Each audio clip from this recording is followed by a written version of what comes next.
Lucas capítulo 1, versículo 80. Quem achou, diga amém. E diz assim a palavra do Senhor: e o menino crescia e se robustecia em espírito, e viveu até o dia em que havia de revelar-se publicamente a Israel.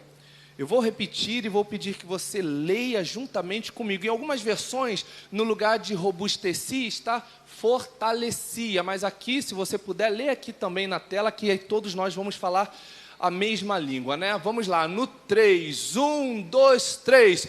E o menino crescia e se robustecia em espírito, e esteve no deserto até o dia em que havia de mostrar-se a Israel. Feche os seus olhos, vamos orar, vamos nos conectar um pouco mais no trono da graça do Senhor. Senhor Jesus, queremos a Deus desde já te agradecer por tudo aquilo que o Senhor já tem falado em nosso meio. Muito obrigado a Deus por este momento de louvor, muito obrigado pelo Senhor ter nos dado a oportunidade, o privilégio de sentirmos e sermos envolvidos com a Tua presença. E te pedimos a Deus que neste momento, em graça, em misericórdia, não que mereçamos, porque de forma alguma somos merecedores da sua atenção, haja vista, pecadores que somos, haja vista, miseráveis que somos, haja vista, limitados que somos, mas até aqui o seu amor, aleluias, tem nos permitido clamar e sermos ouvidos pelo teu Espírito. Então eu te peço, ó Deus, fala conosco. Fala com a tua igreja, traga-nos, ó Deus, uma mensagem que verdadeiramente possa estruturar a nossa caminhada, os nossos passos. Traga uma palavra, Senhor, que verdadeiramente possa estruturar o nosso caráter, ó Deus, em Ti. Que através dessa palavra, ó Deus, nós possamos vivenciar coisas maravilhosas, não porque eu, Pastor Joey, sendo limitado, pecador, estou pregando, muito pelo contrário, mas pela palavra ser tua, Senhor. E a tua palavra diz que a tua palavra nunca volta vazia. Então abençoe, ó Deus, a minha vida nesta noite, ainda que eu não mereça, mas eu te peço, ó Deus, fale, use esse teu pobre servo, usa esse teu vaso para a glória do teu santo nome, em nome de Jesus. Amém. Meus irmãos, para aqueles que estão inteirados na palavra, é muito certo que talvez vocês já saibam de quem esse versículo está falando. Esse versículo está falando de João Batista, aquele a quem o próprio Senhor Jesus fez menção sobre ele no livro de Lucas, capítulo 7, 28, quando Jesus disse: e lhes digo que entre os que nasceram de mulher não há ninguém maior do que João. Em algumas versões a palavra diz que, como ele, não há nenhum outro profeta nascido de mulher, dizendo que João foi o maior de todos. E quando eu li esse versículo, estudando para essa palavra, eu me questionei, porque eu falei assim, mas João, ele não foi usado como os profetas anteriores. Por exemplo, Moisés foi usado por Deus para abrir o mar vermelho, não é verdade? Elias foi usado por Deus para duelar contra os profetas de Baal. Elias, em graça e misericórdia, pediu ao Senhor que descesse fogo do céu. Deus o atendeu e fez o fogo literalmente cair do céu, consumindo o altar. João não foi como Isaías, que teve uma visão esplendorosa do trono de Deus.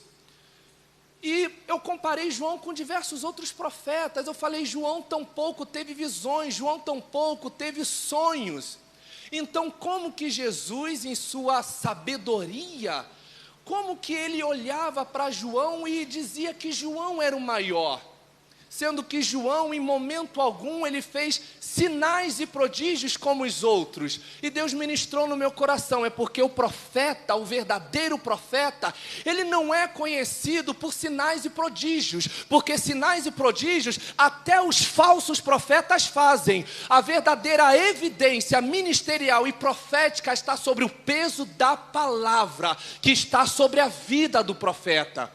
Então todos os outros sim, fizeram sinais e prodígios, mas João não. Do começo ao fim, João veio regido pela palavra. Por quê? Sinais e prodígios não liberta, sinais e prodígios não reveste ninguém de espírito, sinais e prodígios não traz a verdadeira salvação. Agora a palavra não, a palavra ela traz cura, a palavra ela traz libertação, a palavra traz alimento para a sua alma, a palavra traz estrutura para o seu espírito, tudo pela palavra.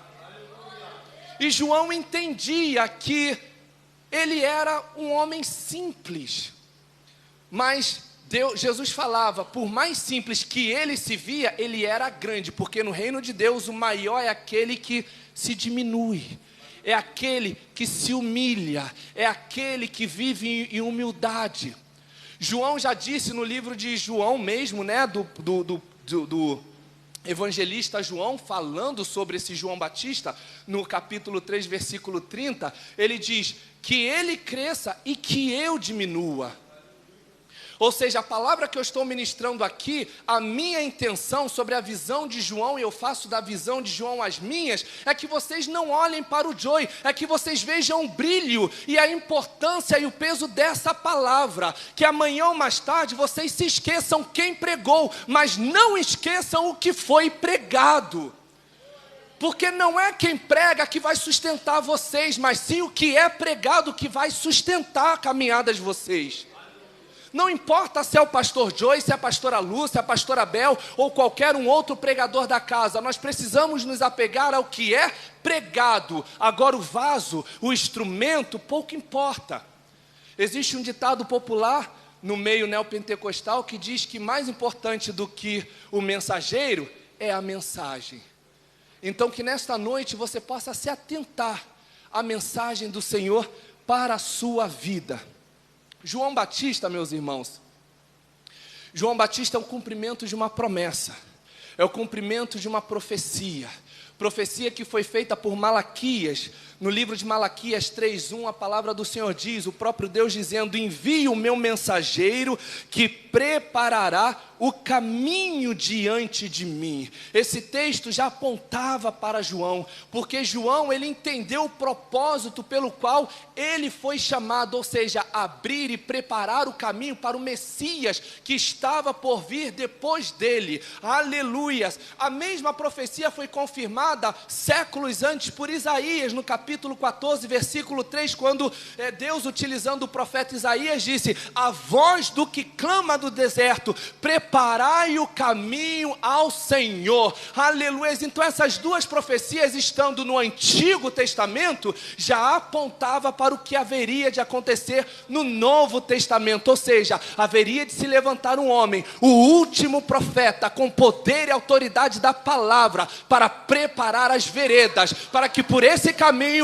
o Senhor Jesus pudesse passar. Aleluias, glória ao nome do Senhor Jesus.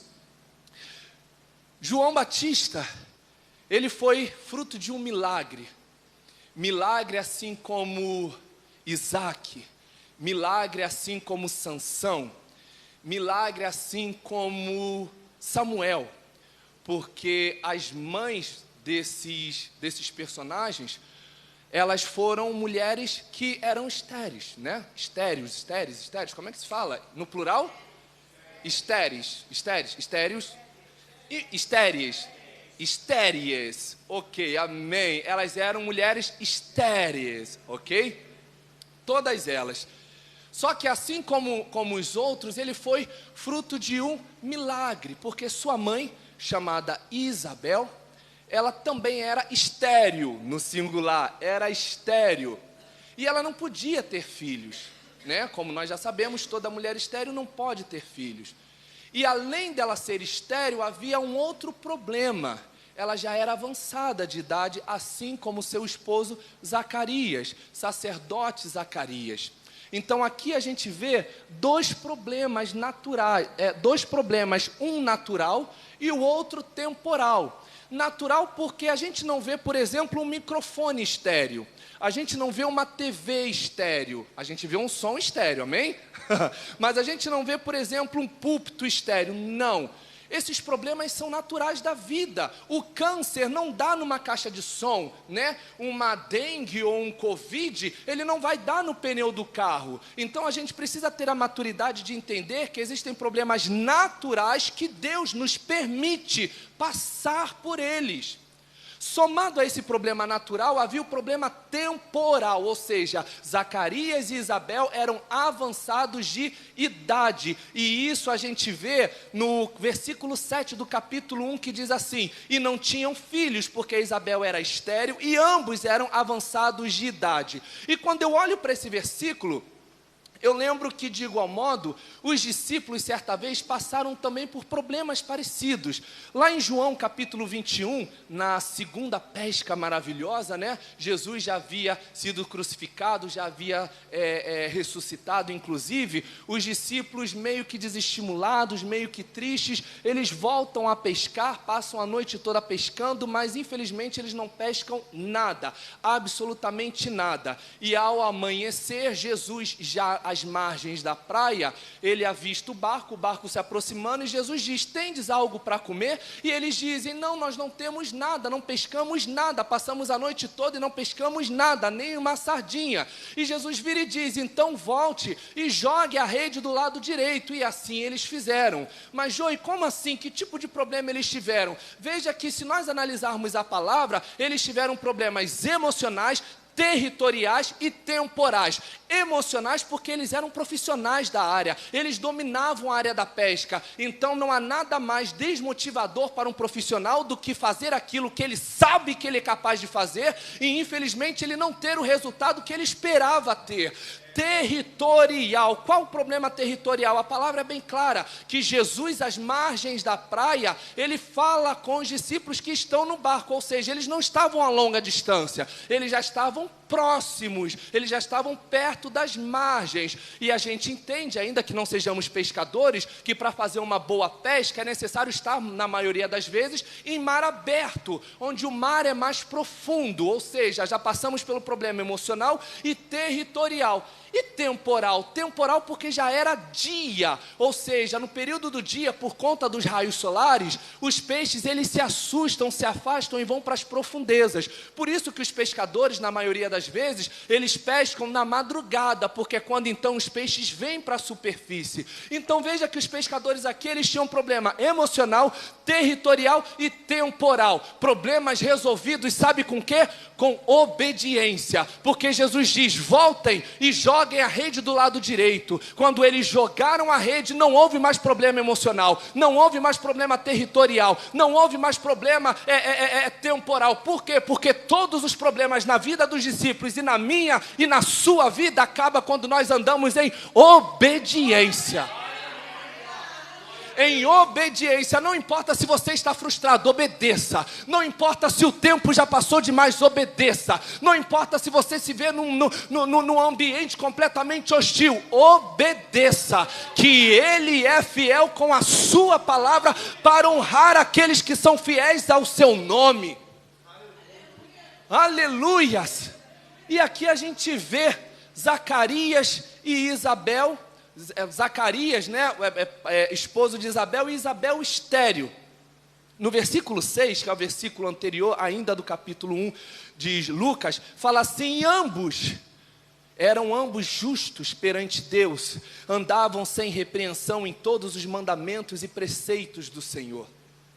Quando eu li esse versículo, eu achei maravilhoso. Por quê? Porque eles não tinham filhos.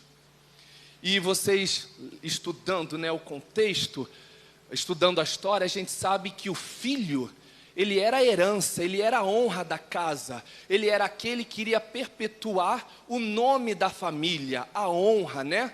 Só que Zacarias e Isabel não tinham filhos. Só que no versículo 6, aleluias, a palavra diz que eles eram justos, sem repreensão em todos os mandamentos e preceitos. Ou seja, não é porque eles eram supostamente frustrados que eles não deixaram de andar corretamente no caminho do Senhor. Não é porque até então eles não tinham sido respondidos que eles deixaram de justamente fazer aquilo que agradava ao Senhor. O próprio sacerdote Zacarias, se você for ler o capítulo 1 completo, você vai ver que ele estava escalado para trabalhar no templo, e justamente nesse momento ele recebe a visita do anjo. Então veja que, supostamente frustrado por não ter um filho, em momento algum Zacarias e Isabel deixam de cumprir aquilo pelo qual eles foram chamados. E essa palavra é para mim, para você. Deus está falando, independente do problema que você esteja passando, não deixe de cumprir o seu papel no reino.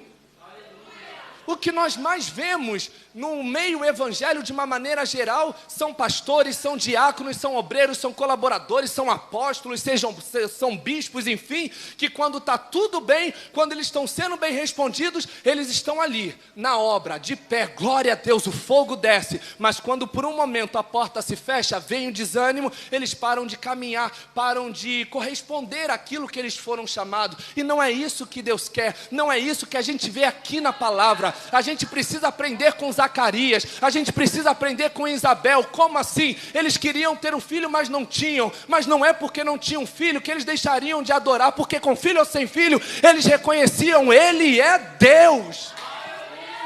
Ele é Deus, Ele é Deus. Ele sabe o porquê que Ele não me deu filho. Ele sabe porquê que a porta está fechada. Ele sabe porquê que o câncer veio na minha vida. Ele sabe porquê que houve a separação. Ele sabe porquê que houve o acidente. Ele é soberano. Nada acontece sem a sua permissão ou sem a sua vontade. E se está acontecendo, nós precisamos entender: estamos debaixo da palavra. Então que seja feita a vontade dEle. Enquanto Ele não faz, permaneça, aleluias, no caminho. Aleluias, permaneça no caminho. Permaneça no caminho. Zacarias, ele estava trabalhando na obra, Zacarias estava se dedicando à obra, quando de repente o anjo aparece para ele e fala: Zacarias, o Senhor respondeu a tua oração. E a gente entende que quando o anjo diz a tua oração, provavelmente é porque há anos atrás, haja vista que Zacarias já tinha a sua idade avançada, Zacarias provavelmente falou com o Senhor: Senhor, ainda não tenho filho, minha esposa ainda não pôde gerar, abençoe a nossa relação, abençoe a saúde da minha esposa para que ela possa gerar. Só que ao decorrer do tempo, Zacarias foi vendo que a sua idade foi avançando, e acredito eu que até mesmo ele tenha esquecido que algum dia ele tenha feito essa oração. Ou supostamente ele já tinha se acomodado com essa frustração. Por quê? Porque servir a Deus indiretamente e carnalmente gera uma frustração em nós, na nossa carne. Por quê? Porque eu quero fazer o que a minha carne pede, mas por obediência ao Espírito eu não faço. Eu gostaria de falar o que minha carne pede, mas por obediência ao Espírito eu não faço. Então isso acaba gerando uma frustração minha carnal, isso acaba gerando uma frustração minha física. Por quê? Porque eu quero ter um filho, mas não tenho. Mas nem por isso eles deixaram de servir, como nós vimos aqui. Então, mesmo frustrados, eles serviram, e serviam com retidão, serviam com fidelidade, até que teve um dia, do nada, que o anjo do Senhor aparece e diz: Zacarias, o Senhor ouviu a tua oração. Eu não sei se você está percebendo, mas hoje Deus está falando para alguém que fez uma oração há 15, há 20, há 10, há uma semana, há um mês atrás, e talvez você tenha esquecido. Deus está falando: eu ouvi, aleluia, e eu vou responder. Enquanto eu não responder, mantenha-se em retidão, mantenha-se em obediência, mantenha-se em honestidade, mantenha-se em fidelidade. Uma hora o anjo aparece, assim como apareceu para Zacarias. E eu vou te falar, se ele não aparecer, louvado seja Deus, porque mais do que a promessa, vale aquele que prometeu. Então, mais do que aquilo que Ele possa me dar, vale Ele que pode me dar a todo tempo. E a gente vê aqui que Zacarias e Isabel eram de idades avançadas, mas nem por isso Deus se limitou ao tempo. Deus falou: não, eu vou abençoar. Um outro detalhe desse cenário é que vocês possivelmente devem saber, esse capítulo 1 fala também sobre Maria, mãe de Jesus. Maria recebe a visita de Gabriel ao decorrer de todo o capítulo, né? Vocês podem ler isso em casa. E Gabriel diz: tu és agraciada entre as mulheres, você foi a escolhida para receber no seu ventre, falando a grosso modo, né? O menino Jesus, e ele será o Salvador. E ela diz: mas como isso vai acontecer? E ele diz: descerá sobre ti o Espírito Santo, e vai te envolver com tamanho poder que você vai gerar. E eu vejo esse cenário que Maria, apesar dela sim ser uma mulher fiel, devota a Deus, mas talvez para vivenciar esse cenário, a fé dela talvez ainda não estava tão plena. E por que eu vejo isso? Porque chega um momento do texto que o anjo diz assim: e a tua prima Isabel, que era estéril, já está gerando um filho há 6 meses. Aqui era o anjo dizendo: Maria, não duvida, porque o que ele pode fazer na sua vida, ele já tem feito na vida da tua prima. Ela que era estéril, ela que era impossível de acontecer, Deus já manifestou lá. Então se prepara, porque de lá ele está vindo para cá. O endereço dele, aleluia, saiu de lá e está vindo na tua direção. Então se prepara. E eu acho isso muito interessante, Diácono Wesley. Por quê? Pensa comigo. Para reforçar e fortalecer a vida, a fé de Maria, antes Deus abençoou Isabel. Vamos comigo, Diácono Mauro. Para reforçar a fé de Maria, Deus abençoou a vida de Isabel. Entenda, muitas das vezes você vê a bênção chegando na vida do outro e você não entende, mas Deus está falando, é para reforçar a tua fé. Está vendo aquela mulher que foi curada? Se eu fiz na vida dela, eu posso fazer na sua. Está vendo aquele homem que era drogado, que se envolvia com drogas, que se envolvia na bebida? Eu posso fazer na sua. Da forma que eu libertei ele, eu posso libertar a sua. Aleluias, aleluias, aleluias, aleluias. Deus está falando: eu tenho poder, Maria. Eu tenho poder e eu te provo. A tua prima, que até então, a toda vida, ela era estéril, eu abri o ventre dela. E se eu fiz, o que eu não posso fazer pela sua vida? O que eu não posso fazer? O Espírito tudo pode. O Espírito não é controlável. Ele vai para onde ele quer, ele atua como quer, da forma que quer, no tempo que quer. Mas a minha oração nessa noite não é que a nossa fé seja fortalecida, é que através de nós possamos fortalecer a fé de outras pessoas. Você não está entendendo, Deus está falando: eu quero abençoar a sua, para que através da sua, outras pessoas tenham a sua fé fortalecida. Aleluia! As pessoas têm que olhar para a sua vida e ver: nossa, o Joey ele fumava e agora não fuma mais, então eu vou ter a minha fé fortalecida. O Joey mentia, agora não mente mais, então eu vou ter a minha fé fortalecida. O Joey se corrompia, agora não se corrompe mais, então eu tenho a minha fé fortalecida, porque se fez na vida dele, faz na minha também. Esse é o nosso Deus, um Deus todo poderoso, glorioso, que tudo pode, tudo pode. Aleluia, Jesus, glória ao nome do Senhor. E a gente entra então no versículo que nós lemos, né? E diz assim: e o menino crescia e se robustecia em espírito, e viveu no deserto, até o dia em que havia de revelar-se publicamente a Israel. Esse versículo é um versículo que muitos de nós, na condição de cristãos, nós deveríamos seguir, porque aqui existem alguns ensinamentos. O primeiro deles, sendo no meio, não no começo e nem no final, é sobre o ambiente a qual João Batista cresceu. É sobre o ambiente a qual João Batista se fortaleceu. E foi aonde? E foi aonde? E foi aonde? No deserto. Qual cristão que não teme essa palavra, né? Deserto. Deserto ou vale. Quando a gente fala de deserto ou vale no ambiente cristão atualmente, a gente já teme, porque deserto é sinônimo de lágrimas, deserto é sinônimo de sofrimento, deserto é sinônimo de solidão, deserto é sinônimo de opressão. Tanto que existem muitas músicas que falam sobre o deserto, até a da Maria Marçal, que fala sobre o deserto. Ian, qual o nome, como é que canta aquela música da Maria Marçal, que fala do deserto?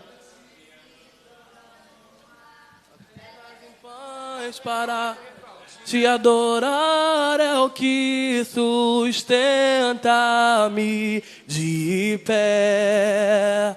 Não vou temer a guerra, te louvar em meio às tentações. É mais que estratégias. Posso não ver o amanhã, mas hoje sei que esse deserto vai chegar ao fim. O Senhor está cuidando de mim. Obrigado, meu irmão. Vejam que, pode aplaudir, aplauda ao Senhor, aleluias. Aplauda ao Senhor porque é uma música, né? É uma poesia. Mas eu preciso te falar que o deserto ele não passa. O deserto em momento algum ele vai passar, nem na minha e nem na sua vida. É claro que motivado por uma licença poética, para deixar a música um pouco mais motivada, para motivar a nossa fé, o autor vem e diz que o deserto vai passar, mas espera aí. O deserto que o povo de Israel passou para chegar até Canaã, ele passou? Não, ele está lá. Quem passou por ele foi o povo. Então eu não sei se você está entendendo, mas Deus está falando, o deserto da tua vida, ele vai se manter enquanto você não se levantar e sair dele. Quem tem que se levantar para sair desse deserto é você, porque ele vai continuar reinando, te oprimindo, te escravizando, te envergonhando. Então enquanto você não se levantar, o deserto vai permanecer. E a gente canta que o deserto vai passar, isso é lindo, isso é motivador, isso faz pessoas chorarem no culto, e nós somos levados a reproduzir algo que infelizmente não é bíblico, isso não está na palavra, porque deserto nenhum passou, o deserto está lá até hoje, o deserto que Moisés viveu ou que passou para chegar em Midian e que voltou até o Egito, está lá até hoje, mas ele passou, ele foi e voltou, ele não morreu, ele justamente atravessou para cumprir o propósito de Deus, que era tirar o povo do Egito. Do povo do Egito, lá do Egito, ele pegou e andou com o povo novamente no deserto, passando. Deserto é lugar de passagem. Deserto não é lugar de permanência, permanece quem quer. Se você está chorando, se você está desesperado ou desesperada por conta do deserto, me desculpe ser muito fiel à palavra, mas a palavra me garante, você está porque você quer. Porque o deserto é lugar de passagem. Joy, eu sei que é lugar de passagem, porque a gente canta, a gente fala que deserto não foi feito para crente morrer, não é verdade? Muitos de nós falamos, motivados, levanta a tua mão, levanta, pega na mão do teu irmão, fala para ele, deserto não é lugar de morte, você não vai morrer, mas morre. Muitos cristãos perecem no deserto. Lembra o que aconteceu com o povo que saiu do Egito? Eles pereceram no deserto. Houve um renovo, e por quê? Porque eles murmuraram. Deus está falando, fecha a tua boca, porque enquanto você abrir a sua boca para maldizer a vida do teu irmão, as coisas que Deus tem feito, você só fica perecendo no deserto a ponto de morrer. Deus está falando, fecha a tua boca nesta noite. Aleluias! Deserto é lugar de passagem.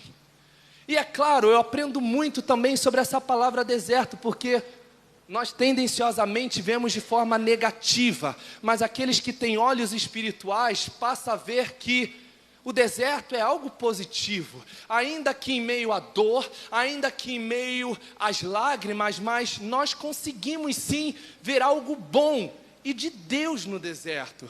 Quer ver só, por exemplo, Agar, em Gênesis 21, a palavra do Senhor diz que Abraão dispensa Agar com Ismael, mais precisamente, Tiago, no versículo 18 e 19, ela está no deserto de Berseba, e ela está tão desesperada ali naquele deserto, a água do odre já está acabando, e ela deixa o seu filho a um tiro de distância, se senta embaixo ali de um arbusto, para esperar a morte chegar, a morte do seu filho, até que aparece o anjo do Senhor dizendo: Agar, eu ouvi o choro do menino.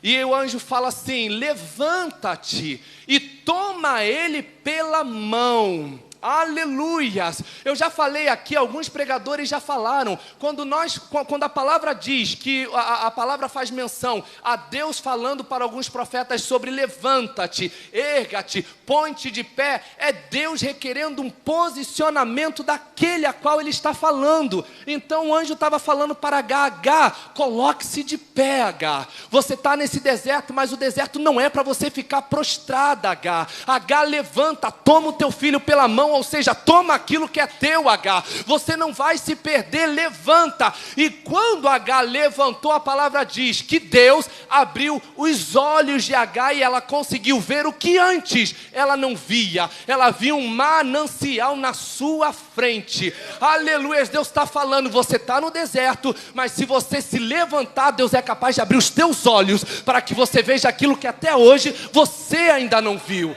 Existe um manancial na tua frente, a solução já está preparada, a solução está a poucos centímetros de você, mas você não vê, porque ao invés de você se levantar, você está prostrado, reclamando, murmurando. Deus está falando, fecha a tua boca e se levanta, porque você vai ver que eu vou abrir os teus olhos, o teu entendimento, e você vai ver que o manancial, que a bênção, que a vitória está bem à sua frente.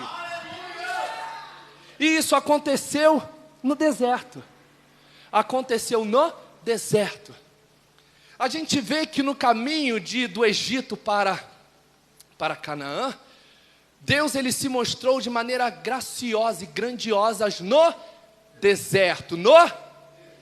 No deserto, Deus proveu água, Deus proveu maná, a roupa dos hebreus não se gastavam, Deus dava vitórias e mais vitórias em meio ao deserto. Aleluia, Deus dava livramentos, e tinha uma coluna que ia diante deles, uma coluna de fogo que os aquecia no período da noite. Tudo isso vivido no deserto. Só que tendenciosamente nós somos levados a sempre nos apegarmos às coisas negativas.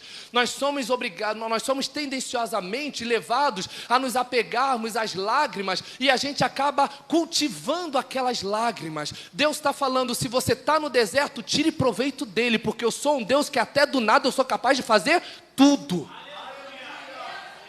Aleluias, até do deserto eu sou capaz de fazer brotar um manancial na tua frente. Até no deserto eu sou capaz de fazer brotar água para saciar a tua sede. Até no deserto eu sou capaz de fazer maná cair dos céus para saciar a sua fome. Até no deserto eu sou capaz de te dar vitória em meio a tantas guerras. É no deserto. É no deserto, meus irmãos. O próprio Senhor Jesus foi levado ao deserto. Jesus ele foi batizado por João Batista, e depois de ter sido batizado, a palavra do Senhor diz em Mateus 4, que ele foi levado ao deserto pelo Espírito. Existem muitos desertos que nós entramos porque nós queremos, porque nós permitimos, porque por falta de sabedoria, por falta de boas escolhas, nós somos levados a fazer escolhas erradas e entramos em desertos que nós não gostaríamos. Ou, por outro lado, existem desertos os quais o próprio Senhor te leva. Lembra o que aconteceu com Ezequiel? Ezequiel capítulo 37, Deus pega Ezequiel um espírito e leva até o vale de ossos secos. Ou seja, Ezequiel não estava lá exatamente porque queria, mas porque Deus levou. De igual modo, Jesus foi levado ao deserto pelo Espírito. Jesus foi tentado no deserto. Jesus foi provado no deserto, assim como eu, assim como você. Mas se você ler nos evangelhos, você vai ver logo lá no final dos momentos em que fala sobre a tentação de Jesus, que ao final desse período, Jesus foi servido pelos anjos. Mas aonde? No deserto. Deus está falando, no deserto você vai ser provado, você vai ser tentado, mas se você se mantiver em fidelidade, os anjos estarão ao dispor para te servir. A palavra está muito clara, a palavra está muito transparente. Não tema o deserto que você está passando. O deserto, de priori, ele pode gerar traumas, ele pode gerar medo, ele pode gerar desespero, mas o deserto, ele também pode trazer um grande relacionamento com Deus, a ponto de realmente você vivenciar coisas maravilhosas. Aleluias! No capítulo 3, meus irmãos, de Lucas, capítulo 3, o versículo 1 diz assim: no 15º ano do reinado de Tibério César, sendo Pôncio Pilatos governador da Judéia, Herodes tetrarca da Galiléia, seu irmão Filipe tetrarca de Itureia e Tancronites e Lisânia, tetrarca de Abilene, Anás e Caifás, sumo sacerdote, veio a palavra de Deus a João, filho de Zacarias, no deserto. Joey, você precisava ter lido todo esse versículo? Você não poderia só ter lido, de repente, o versículo 2? Não. Eu até tinha posto só o versículo 2, mas eu achei conveniente falar o 1 primeiro. Por quê? Porque Lucas aqui, ele vai falando uma hierarquia, né? De cima para baixo, do mais poderoso até o mais simples. Ele fala sobre Herodes, ele fala sobre Anás, Caifás, sobre os sacerdotes, ele vai falando sobre os tetrarcas, até chegar em João. Ou seja, aqui Lucas está falando, a voz do Senhor poderia ter até ido aos líderes, poderia ter até ido aos sacerdotes, mas foi lá no deserto que a palavra de Deus se manifestou para João. Não foi no templo, foi no deserto. Por quê? Porque no templo já havia corrupção, porque no templo já havia uma certa... as pessoas já estavam se vendendo à política. Então, quando a voz de Deus chega no templo, o templo praticamente estava fechado, de tamanha soberba, de tamanha presunção, e a voz continuou procurando, até que o momento a voz fala: peraí, lá no deserto tem um profeta disponível, então é para lá que a voz vai, e a voz vai até o deserto e encontra João Batista. E isso eu faço uma comparação com Samuel, porque certa vez a voz do Senhor passou por Eli, passou por Ofni e Finéias, até chegar em Samuel e disse: Samuel, aleluia. Poderia ter dito Eli, poderia ter dito Ofni ou Finéias, mas não, porque eles não estavam disponíveis, mas Samuel estava, e Samuel ouviu a voz do Senhor. A minha oração hoje é que hoje, em meio a todos esses lugares, a voz do Senhor possa alcançar a igreja, Casa de Oração Nova Aliança, não porque ela é melhor do que as outras, mas por ela estar disponível a voz do Espírito. Aleluias! Deus, ele não busca os melhores. A palavra aqui falou, a voz passou pelos líderes, a voz passou pelos sacerdotes, mas a voz só encontrou lugar no deserto, através de João Batista, que estava disponível. Certa vez eu falei isso aqui rapidamente, e eu acho muito válido falar no livro de Números. Eu não vou falar o capítulo porque eu tenho medo de pecar, de errar, mas fala sobre Balaão. Balaão, um profeta que, apesar de efetivamente não exercer a fé cristã, mas Balaão, em alguns momentos, ele se alinhava à vontade de Deus, ele conseguia ouvir a voz de Deus. E isso demonstra que quando nós estamos alinhados, Deus verdadeiramente Ele fala conosco. Só que chega um momento que Balaão se desvincula. Balaão ele se desliga. E justamente com o intuito de fazer aquilo que não era a vontade de Deus, Balaão no caminho, ele é surpreendido por uma mula que fala com ele. Ou seja, a mula era melhor do que ele não, mas a mula estava disponível. Aleluia, estava disponível. O que eu aprendo nesta noite? Deus está falando para mim, você vai se posicionar ou vai permitir que eu tenha a necessidade de usar uma mula? Deus quer usar mim, Deus quer usar você, mas enquanto Ele não vê um coração disponível, um vaso vazio, porque tem muito vaso que se acha cheio, tem muito vaso que se acha poderoso. Deus está falando, vaso cheio para mim não importa, eu quero vaso vazio, porque é do vazio que eu me utilizo para encher. Deus está falando nesta noite, eu quero disponibilidade, eu não quero capacidade, porque capacidade Anás, aleluia, ele era capaz, os tetrarcas eles eram capazes, mas nenhum deles estavam disponíveis ao Espírito. Será que hoje Deus pode olhar para a igreja, a casa de oração, e ver homens e mulheres disponíveis ao Espírito? Aleluia!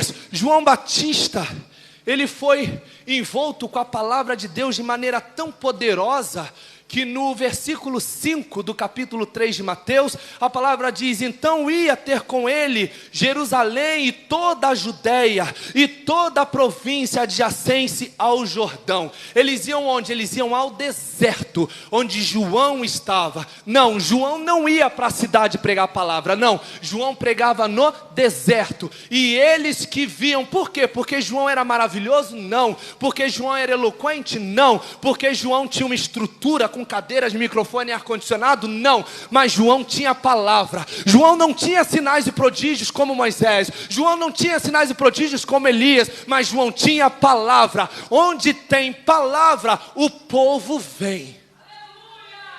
Porque chega um momento que o povo fica faminto.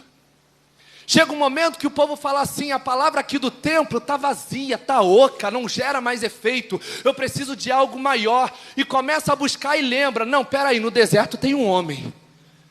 E a minha oração, não por sermos melhor, mas por estarmos disponíveis, é que muitas pessoas possam se dar conta do falso evangelho que tem sido pregado hoje em muitas igrejas. Não posso generalizar, muito pelo contrário, mas existem muitos lugares que estão abusando da fé alheia, e a minha oração é que essas pessoas um dia possam sentir a necessidade de uma verdadeira palavra e possam se lembrar: em Duque de Caxias, na igreja Rua Antônio Davi, número 79, existe uma igreja que prega a palavra, que vive pela palavra, que é regida pela palavra, que se alimenta pela palavra. Porque são melhores? Não, porque não somos melhores do que ninguém, mas porque estamos disponíveis. Aleluias, porque estamos disponíveis. Aleluia, Jesus. Então nós vemos que João, ele crescia, se desenvolvia no deserto. Veja que o deserto, ele é o lugar, não é para você ficar à toa, meus irmãos. Deserto não é para você ficar chorando. É claro que existem momentos de choro, de lágrimas. É claro que existe momento de desespero. Mas deserto é um lugar de preparação e fortalecimento pelo Espírito. Por quê? Porque no deserto você não tem nada. É você e o Espírito. Então cabe a você consumir dele tudo aquilo que você precisa. E uma vez que você consome dele o que você precisa, você vai adquirir força, estrutura, visão, sensibilidade. Aleluias! Ele crescia e se fortalecia no Espírito. E já encaminhando para o final, a palavra diz assim: ele viveu no deserto até o dia em que havia de revelar-se publicamente a Israel. Veja que João, ele crescia, se desenvolvia, se fortalecia no deserto, mas não é porque ele era forte, porque ele já possivelmente se via preparado, que ele foi se apresentar em Jerusalém. João sabia do papel que ele deveria exercer, mas no tempo devido. O que tem matado muitos de nós é que muitos de nós estamos preparados, sabemos o que queremos fazer, sabemos fazer, porém feito na hora errada. Muitos de nós sabemos o que devemos falar, sabemos com quem falar, mas falamos na hora errada. E um passo dado na hora errada compromete todo o seu conhecimento. Veja que João, ele era fortalecido, João era crescido e ele estava no deserto. Então, para uma pessoa que já está preparada, uma pessoa que já está fortalecida no deserto, qualquer um de nós, eu principalmente, acredito que eu pensaria, já estou preparado, então eu vou me apresentar. Mas Deus fala, não, não é o tempo. Você está forte, você está capacitado, mas não é o tempo. Espere o tempo necessário para se apresentar. Primeiro, não é você que se apresenta, sou eu que te apresento. Quando nós nos apresentamos, a possibilidade de falha é grande, mas quando Deus nos apresenta, aleluias, assim como o próprio Senhor Jesus deu testemunho de João, falando como ele, não houve nenhum outro nascido de mulher. O louvor pode se preparar. A minha oração é que nós possamos nesta noite aprender com João Batista, homem que cresceu, que se fortaleceu no deserto e que no momento certo ele soube um momento de se apresentar, regido, é claro, pelo Espírito Santo. Que nós possamos aprender com este homem humilde, poderoso em palavras, mas humilde. Quando nós olhamos para João, nós lembramos daquela frase onde praticamente batizou a personalidade de João, né? Que é quando ele pregando, ele diz, raça de víboras. Raça de víboras. Muitos conhecem João por essa pregação. Só que na verdade essa não era a pregação principal de João. A pregação principal de João era, arrependei-vos, que já é chegado o reino dos céus. Quando ele vira e diz, raça de víboras, é porque ele via os fariseus e os saduceus se aproximando para ouvirem dele homens que eram ligados ao ciclo religioso, mas que outrora haviam se corrompido. E quando se achegavam para criticar, para apedrejar, João Batista, com poder e autoridade, ele falava, raça de víboras. Quem vos ensinou a escapar da ira de Deus? Raça de víboras. Essa era a pregação de João para aqueles que haviam se corrompido. Essa era a pregação de João Batista para aqueles que haviam deturpado a palavra, raça de víboras.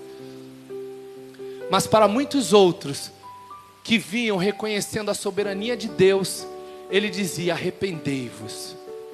Arrependei-vos porque é chegado o reino dos céus. Nesta noite, a minha oração é que eu não pregue raça de víboras, mas que em espírito vocês possam ouvir a voz de Deus dizendo, arrependei-vos, porque é chegado o reino dos céus. A igreja pode se colocar de pé. Aleluias. Aleluias, glória ao nome do Senhor.